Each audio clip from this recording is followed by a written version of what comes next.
তো ব্যাপারটা হচ্ছে আর কিছুদিন পরেই দুর্গাপুজো। তো আমরা জানি দুর্গাপুজোতে সবাই সবার প্রিয়জনদের সাথে ঘোরে।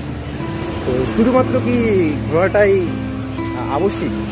ঘোরার মাঝখানে যদি কিছু সারপ্রাইজ থাকে, যেমনটা ধরে নাও তোমার প্রিয় মানুষের সঙ্গে তুমি পুজোতে ঘুরছো, তো হঠাৎ করেই হাঁটু গেড়ে কেউ একটা কবিতা যদি উপহার দাও বা তোমাকে দেয় উপহার, তো কীরকম হবে? এই কবিতাটি একবার শুনিয়ে দেখো। কবিতাটা হচ্ছে, দেখেছে কৃষ্ণচূড়া আর বট, দেখেছে গধূলি বিকেল মাঠ, দেখেছে তোমার চোখের স্বাদ, আমার হাতে তোমার হাত। কখনো যদি বলে কেউ ভালোবাসা বলে কাকে, আঙুল তুলে দেখিয়ে দেব ভালোবাসা বলে তোমার। কেউ ভালোবাসে মুখ দেখে আজ, কেউ বা তাহার চোখ। আমি খুঁজে যাই তোমারই মাঝে ভালোবাসারই খোঁজ।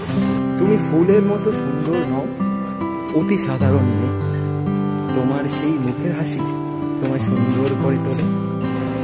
তোমায় বলবো আমি পদ্ম গোলাপ, তোমায় বলবো আমি পদ্ম গোলাপ, যেগুলি সৌন্দর্যে ভরা।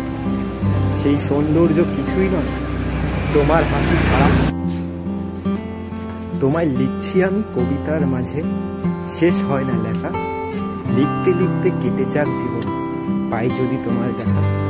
তো ব্যাপারটা হচ্ছে, আমি তো আমার সঙ্গিনীকে এই কবিতাটি উপহার দিচ্ছি, অবশ্যই তোমরাও দিও, আর পুজো ভালো কাটাবে।